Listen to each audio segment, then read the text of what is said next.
नमस्कार, मैं संजय नैन विजय Bishnoi YouTube channel पर आपका हार्दिक स्वागत अभिनंदन। जल्दी से अपने साथ लाइव जुड़िए और लिंक को शेयर कीजिए ताकि ज़्यादा से ज़्यादा स्टूडेंट के पास अपना वीडियो पहुंच सके। आज अपने टॉपिक करेंगे मूल अधिकार।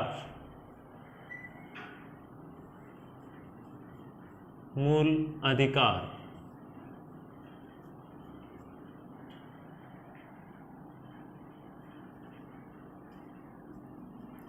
भाग 3 आर्टिकल 12 से 35।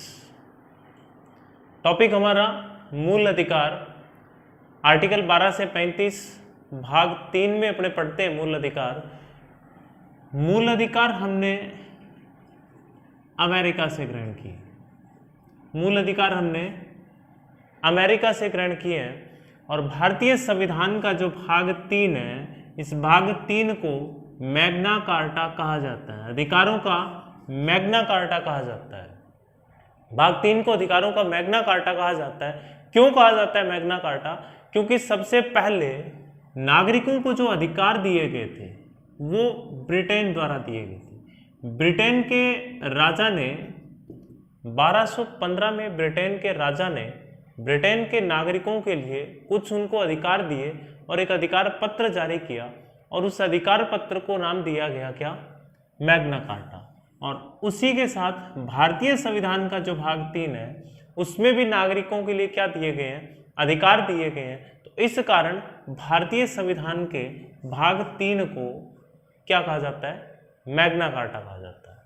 तो मूल अधिकार भाग 3 के अंदर पढ़ते हैं। आर्टिकल 12 से 35 तक अमेरिका से हमने ग्रहण किए और सबसे पहले जो नागरिकों को मूल अधिकार प्रदान किए वो ब्रिटेन ने किए 1215 में।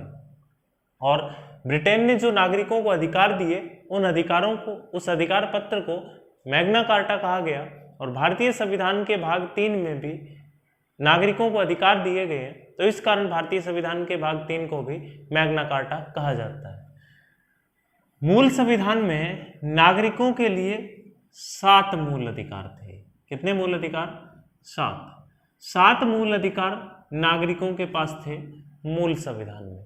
और वर्तमान में जो मूल अधिकारों की संख्या है वो मूल अधिकार हैं 6। वर्तमान में 6 मूल अधिकार है और मूल संविधान में 7 मूल अधिकार थे। एक मूल अधिकार जो वर्तमान में मूल अधिकारों की श्रेणी से हटा दिया गया है और उसको मूल अधिकारों की श्रेणी से हटा के कानूनी अधिकारों की श्रेणी में डाल दिया गया। तो संपत्ति का अधिकार, संपत्ति का अधिकार जो था इसको 44वें संविधान संशोधन 1978 के द्वारा मूल अधिकारों की श्रेणी से हटा दिया गया और मूल अधिकारों की श्रेणी से इसको हटा के कानूनी अधिकारों की श्रेणी में इसको डाल दिया गया।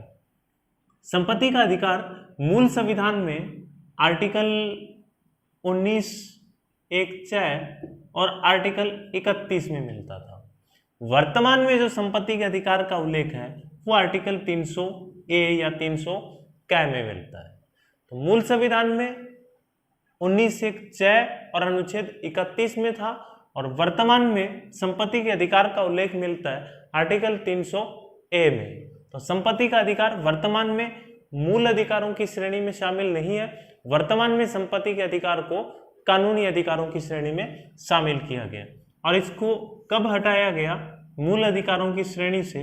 कौन से संविधान संशोधन द्वारा इसको मूल अधिकारों की श्रेणी से हटाकर कानूनी अधिकार बना दिया गया? तो अपना आंसर है 44वें संविधान संशोधन 1978 के द्वारा। तो 44वें संविधान संशोधन के द्वारा इसको संपत्ति के अधिकार की श्रेणी से मूल अधिकारों की श्रेणी से हटाकर कानूनी अधिकारों की श्रेणी में डाल दिया गया। तो ये 7 थे और वर्तमान में इनकी संख्या 6 है। 6 मूल अधिकार अपने पढ़ते हैं। पहला मूल अधिकार जिसकी अपने बात करते हैं तो समानता का अधिकार है। दूसरा मूल अधिकार अपने स्वतंत्रता का अधिकार पढ़ते हैं। तीसरा मूल अधिकार अपने शोषण के विरुद्ध अधिकार पढ़ते हैं। चौथा फिर अपने धार्मिक स्वतंत्रता का अधिकार पढ़ते हैं। 5वां मूल अधिकार हम शिक्षा व संस्कृति का अधिकार पढ़ते हैं। 6ठा संवैधानिक उपचारों का अधिकार पढ़ते हैं। पहला मूल अधिकार जब अपने शुरू करते हैं समानता का अधिकार, तो समानता का अधिकार जो है वो आर्टिकल 14 से 18 तक अपने पढ़ते हैं। आर्टिकल 14 से 18 तक समानता का अधिकार पढ़ते हैं, हमारा पहला मूल अधिकार। उससे पहले अपने 2 आर्टिकल पढ़ते हैं, क्योंकि अपने जब भाग 3 शुरू किया है, भाग 3 शुरू होता है आर्टिकल 12 से 35 तक। तो आर्टिकल 12 और 13 2 समानता का अधिकार अपना 14 से शुरू होता है, लेकिन उससे पहले 2 आर्टिकल है मूल अधिकारों से रिलेटेड, उनके बारे में अपने पहले बात करते हैं। हाँ जी, लिंक को साथ साथ में शेयर करते रहिए ताकि ज़्यादा से ज़्यादा स्टूडेंट्स के पास वीडियो अपना पहुंच सके।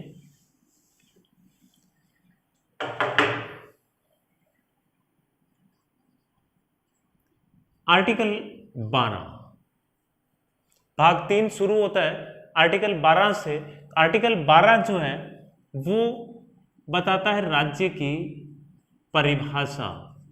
आर्टिकल 12 राज्य की परिभाषा की बात करता है।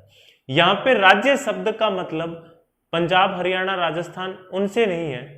राज्य शब्द का मतलब यहां पे, इस राज्य शब्द का अर्थ है कि वे सभी संगठन, ऐसे संगठन जिनकी स्थापना, ऐसे संगठन जिनकी स्थापना संसद या विधानमंडल, ऐसे संगठन जिनकी स्थापना संसद या विधानमंडल द्वारा की गई हो, या सरकार ने इनकी स्थापना की हो। कोई ऐसा संगठन जिसकी स्थापना सरकार द्वारा की गई हो, ऐसा संगठन जिसकी स्थापना सरकार द्वारा की गई हो, कोई आदेश के द्वारा, कार्यकारी आदेश सरकार ने जारी किया, उससे किसी संगठन का निर्माण हुआ है वो, या ऐसा कोई संगठन जो सरकार से प्रत्यक्ष अप्रत्यक्ष रूप से वित्तीय सहायता लेता हो। तो ये जो चीजें हैं राज्य शब्द की परिभाषा के अंतर्गत वो सारी चीजें आती है। तो राज्य शब्द का मतलब ऐसा कोई भी संगठन या ऐसी कोई भी संस्था जो संसद या विधानमंडल से प्रत्यक्ष, संसद या विधानमंडल द्वारा उसकी स्थापना की गई हो, या ऐसा कोई संगठन जिसकी स्थापना सरकार ने की हो, ऐसा कोई संगठन जिसकी स्थापना सरकार ने की हो, और ऐसा संगठन जो सरकार से प्रत्यक्ष अप्रत्यक्ष रूप से वित्तीय सहायता लेता हो, वे सारे संगठन क्या कहलाएंगे?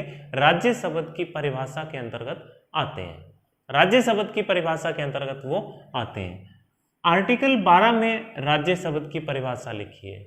एक अपने भाग 4 पढ़ते हैं, तो भाग 4 में जो है वो नीति निर्देशक तत्व पढ़ते हैं, और नीति निर्देशक तत्व का एक आर्टिकल पढ़ते हैं अपने, आर्टिकल 36। आर्टिकल 36 में अपने क्या पढ़ते हैं? राज्य की परिभाषा। आर्टिकल 36 में भी राज्य की परिभाषा पढ़ते हैं, और उस राज्य की परिभाषा पढ़ते हैं, और आर्टिकल 12 में भी राज्य की परिभाषा है। तो एक चीज ध्यान में रखनी है, यदि एग्जाम में अपने से क्वेश्चन ऐसा पूछ लिया जाए कि राज्य शब्द की परिभाषा निम्न में से किस अनुच्छेद में दी गई है, ऑप्शन अपने 12 और 36 दोनों में ले, तो अपना आंसर क्या होगा? कमेंट बॉक्स में जवाब दीजिए। तो अपना आंसर क्या होगा? हाँ जी, रिप्लाई करें। ठीक है, 12। आर्टिकल 12 जो है वो राज्य शब्द की परिभाषा का सही आंसर है। कैसे?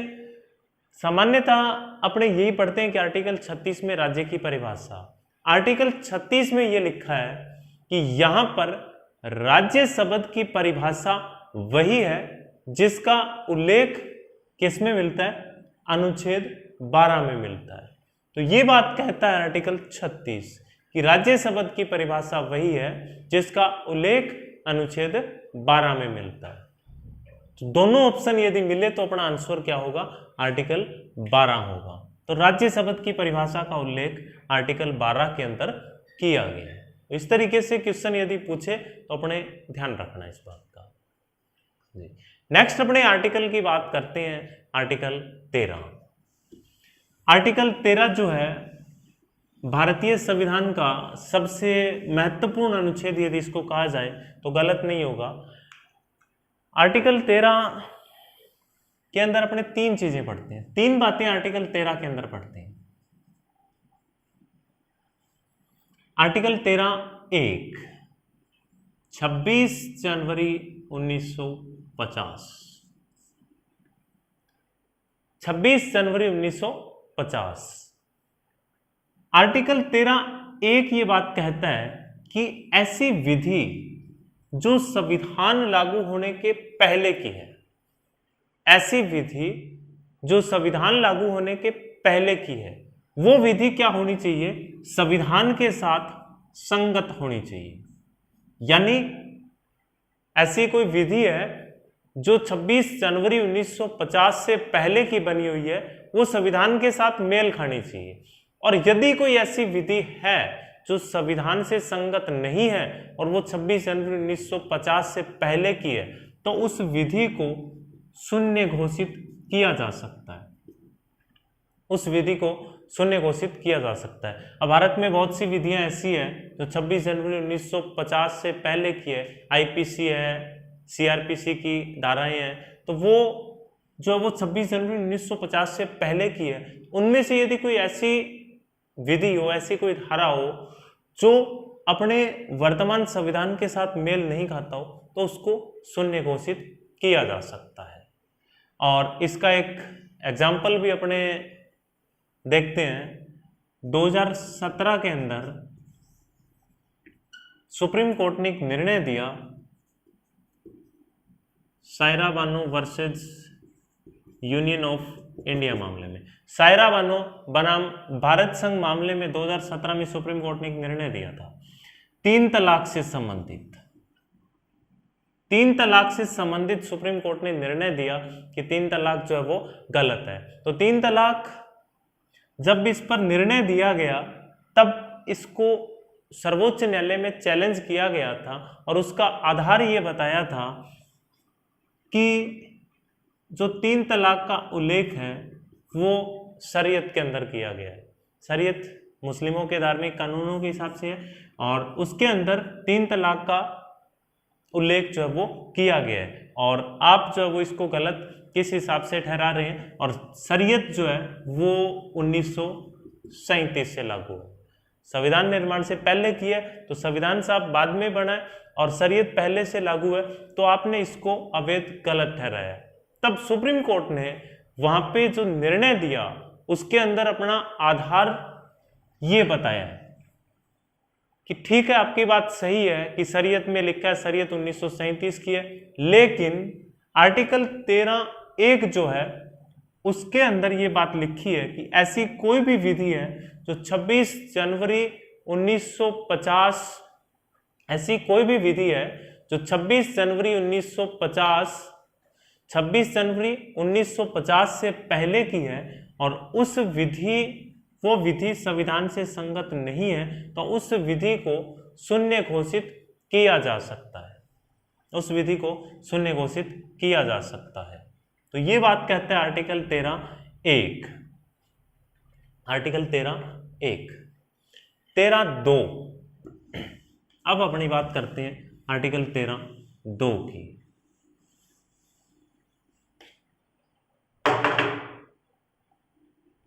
आर्टिकल 13(2).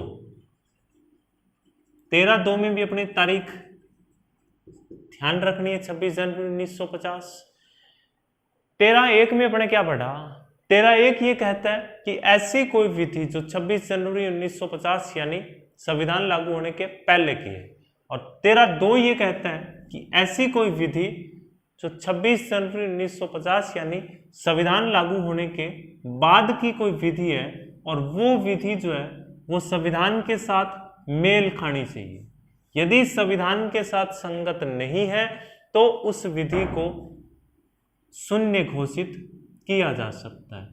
यदि संविधान के साथ संगत नहीं है तो उस विधि को शून्य घोषित किया जा सकता है। ये बात कहता है आर्टिकल 13(2). आर्टिकल 13(3). आर्टिकल 13(3) कहता है विधि की परिभाषा। आर्टिकल 13(3) विधि की परिभाषा। आर्टिकल 13(1) हमने पढ़ा, 13(2) हमने पढ़ा। दोनों के अंदर जो है वो आर्टिकल 13(1), 13(2) दोनों में 26 जनवरी 1950 की बात की। एक शब्द यहाँ पे पढ़ रहे हैं कि ऐसी कोई भी विधि है जो 26 जनवरी 1950 से पहले की है, बाद की है। विधि शब्द को परिभाषित यहाँ पर किया गया है 13(3) के अंदर कि विधि किसे कहा जाएगा, विधि का मतलब क्या है। तो ये बात कहता है आर्टिकल 13(3). विधि का अर्थ क्या है? नियम, सरकार ने कोई नियम विनियम बनाया है, सरकार ने कोई अधिसूचना नोटिफिकेशन जारी किया है, सरकार का कोई परिपत्र है, सरकार ने कोई आदेश जारी किया है, अध्यादेश है, रूढ़ि है। ये सारी चीजें विधि शब्द की परिभाषा के अंतर्गत आती हैं और वे सारी चीजें जो विधि शब्द की परिभाषा में हैं उन सभी चीजों को सुप्रीम कोर्ट में चैलेंज किया जा सकता है। नियम विनियम सरकार ने कोई जारी किया हो, सरकार ने कोई अधिसूचना परिपत्र जारी किया हो, आदेश अध्यादेश दिया हो, या कोई रूढ़ि का मतलब यहाँ पे परंपराओं से है। ऐसी कोई भी हमारी परंपरा किसी भी धर्म से संबंधित हो, ऐसी कोई भी परंपरा है जो संविधान के नियमों से संगत नहीं है, तो आर्टिकल 13(3) के अंतर्गत 13(3) में विधि शब्द की परिभाषा के अंतर्गत परिभाषित की गई है और उसको सुप्रीम कोर्ट में चैलेंज किया जा सकता है और सुप्रीम कोर्ट उसको अवैध घोषित कर भी सकता है। जैसे अपने बात की थी 3 तलाक के बारे में, तो 3 तलाक प्रथा है, लेकिन आर्टिकल 13(3) प्रथा को भी परिभाषित करता है और उसको ये जो 13(3) के अंतर्गत जो जो चीजें परिभाषित की गई है इनको सुप्रीम कोर्ट में चैलेंज किया जा सकता है। ये बात कहता है अपना आर्टिकल 13(3). तो आर्टिकल 13 के अंदर हमने 3 बातें पढ़ी।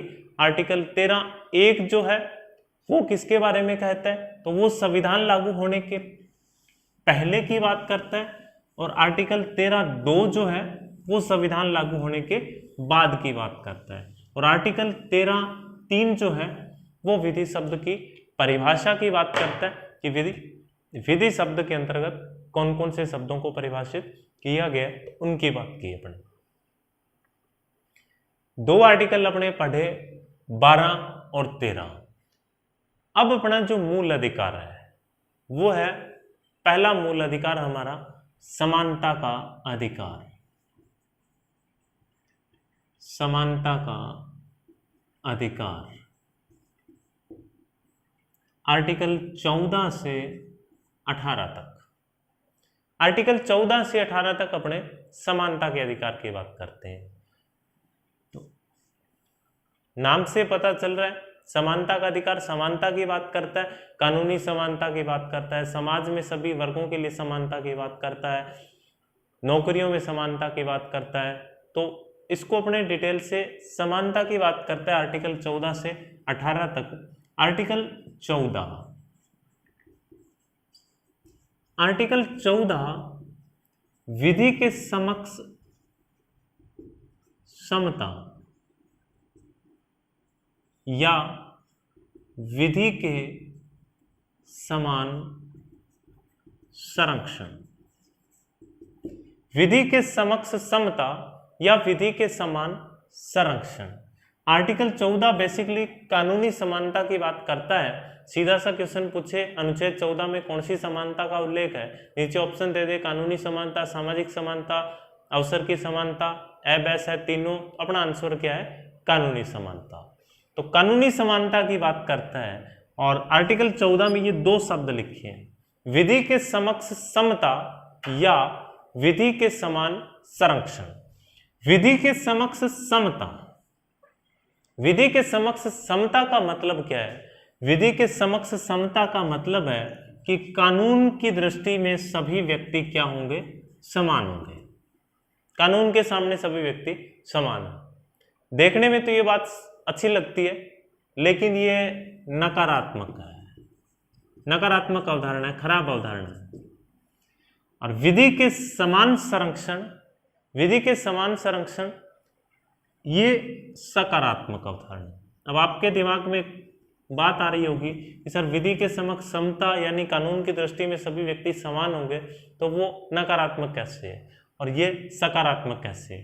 तो सकारात्मक इस प्रकार माना गया इसको कि विधि के समान संरक्षण का मतलब है कि समान लोगों के साथ समान विधि होगी, समान लोगों के लिए समान विधि होगी, असमान लोगों के लिए विशेष विधि हो सकती है, अर्थात विधि के आधार पर राज्य भेदभाव कर सकता है। फॉर एग्जाम्पल के लिए मान लीजिए कोई विकलांग व्यक्ति है और एक अपनी तरह सामान्य स्वस्थ व्यक्ति है, तो उसके लिए और उस विकलांग व्यक्ति के लिए अलग से यदि सरकार चाहे तो वो विधि का प्रावधान कर सकती है, उसके लिए अलग से कानून बना सकती है और जरूरी भी है बनाना। तो इसीलिए इसको सकारात्मक अवधारणा माना गया है। और विधि के समान संरक्षण का अर्थ यही है कि समान लोगों के साथ समान विधि होगी, अर्थात असमान लोगों के लिए अलग से विधि का प्रावधान कर सकता है, राज्य विधि के आधार पर भेदभाव कर सकता है। और विधि के समक्ष समता का मतलब यही है कि कानून की दृष्टि से सभी व्यक्ति क्या होंगे, समान होंगे। ये बात कहता है आर्टिकल 14। तो दो चीजें आर्टिकल 14 में पढ़ी हमने, विधि के समक्ष समता और विधि के समान संरक्षण। विधि के समक्ष समता जो है वो अपने ब्रिटेन से जो हमने ग्रहण की है, और डाइसी जो अपने राजनीतिक विचारक उन्होंने जो है वो उनका जो विधि का शासन जो है वो इसी पे आधारित है, विधि के समक्ष समता पे, ठीक है। और विधि के समान संरक्षण जो है वो हमने यूएसए से ग्रहण किया है, विधि के समान संरक्षण यूएसए से ग्रहण किया, सकारात्मक अवधारणा। और विधि के समक्ष समता ये हमने ब्रिटेन से ग्रहण की है। तो ये आर्टिकल 14 में दो चीजें लिखी गई है। आपसे सीधा सा प्रश्न पूछा जा सकता है, विधि के समक्ष समता कहां से ग्रहण किए, तो अपना आंसर ब्रिटेन। विधि के समान संरक्षण कहां से ग्रहण किए, यूएसए। विधि के समान संरक्षण सकारात्मक और विधि के समक्ष समता नकारात्मक। विधि के समक्ष समता का अर्थ है कि समान विधि की नजर में, कानून की नजर में सभी समान होंगे, और विधि के समान संरक्षण का अर्थ है कि समान लोगों के साथ समान व्यवहार किया जाना चाहिए। ये बात कहता है आर्टिकल 14, कानूनी समानता। नेक्स्ट अपने अगले आर्टिकल की बात करते हैं, आर्टिकल 15 की।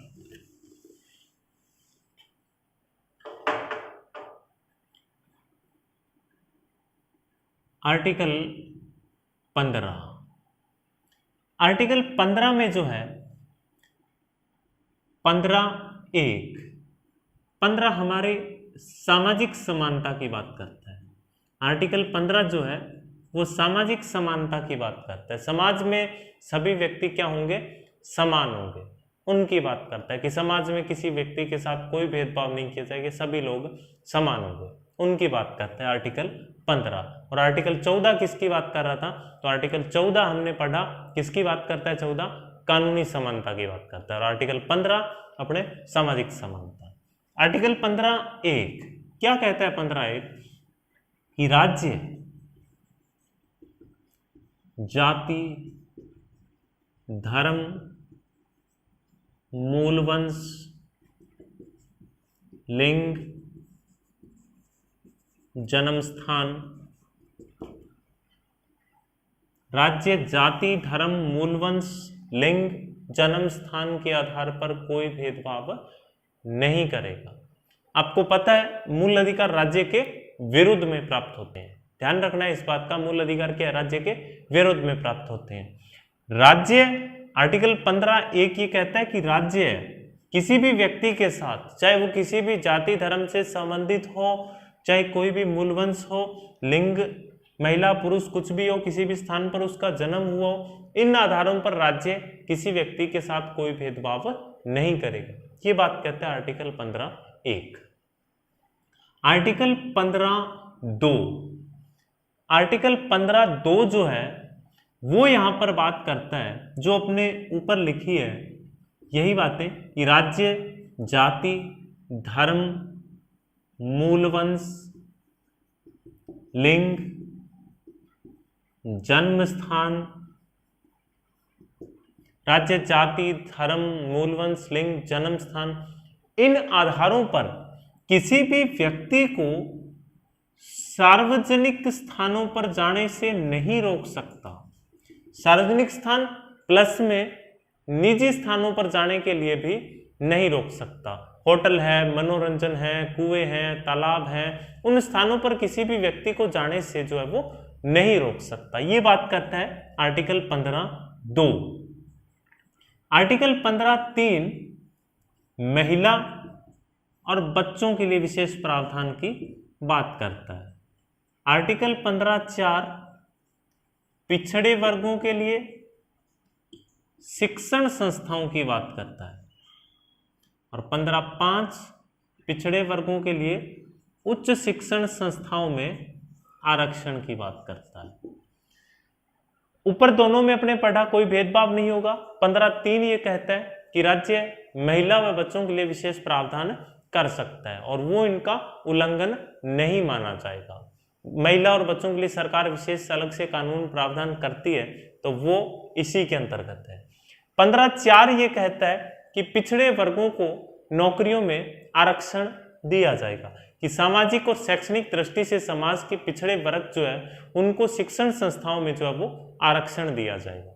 और 15(5) ये कहता है कि समाज के जो पिछड़े वर्ग हैं उनको उच्च शिक्षण संस्थाओं में आरक्षण दिया जाएगा। पहले आरक्षण उच्च शिक्षण संस्थाओं में नहीं था, अब जो है वो इसको दिया गया। तो 93वें संविधान संशोधन के द्वारा इस चीज को जोड़ा गया।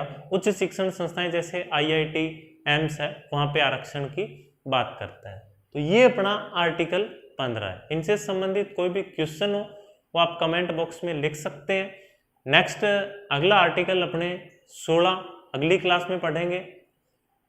आपका कोई भी सवाल हो, कोई भी सुझाव हो, कमेंट बॉक्स में लिख के दे सकते हैं अगली क्लास तक के लिए। तब तक के लिए नमस्कार।